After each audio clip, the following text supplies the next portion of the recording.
Kim Chiu, may sinasabing sagot sa hula tungkol sa relasyon nila ni Paolo Avellino. Usap-usapan ngayon sa social media ang umano'y hula na hindi raw magkakatuluyan sina Kim Chiu at Paolo. Bagay na agad ikinabahala ng kanilang mga taga-suporta. Ang naturang hula ay mabilis na kumalat online at naging sentro ng diskusyon ng netizens. Lalo na't kasalukuyang iniuugnay ang dalawa hindi lamang sa trabaho kundi maging sa personal na buhay. Sa isang segment ng It's Showtime, tila may naging makahulugang pahayag si Kim na ikinonek ng maraming netizens sa nasabing hula. Ayon sa actress host, mahalagang tandaan na hindi hawak ng mga bituin, hula o kapalaran ang magiging takbo ng buhay ng isang tao, kundi gabay lamang ang mga ito.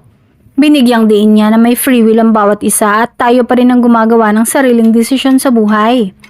Dahil dito, maraming netizens ang naniniwalang ang naturang pahayag ni Kim ay isang mahinahong sagot na lumabas na hula tungkol sa magiging ending ng relasyon nila ni Paolo. Para sa ilan, isa itong paraan ni Kim upang ipaalala na hindi dapat basta paniwalaan ng mga prediction at haka-haka, lalo na kung walang matibay na basehan.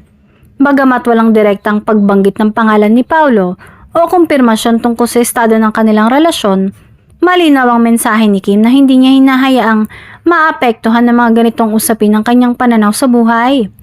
Sa halip, mas pinipili niyang ito ng pansin sa sariling paninindigan at paniniwala. Sa ngayon ay patuloy pa rin sinusuportahan ng mga fans ang Kim Pao at umaasang mananatiling matatag ang dalawa sa kabila ng mga isyong ibinabato sa kanila. Para sa marami, sapat na ang paalala ni Kim na ang tunay na kapalaran ay hinuhubog ng sariling desisyon at hindi ng hula.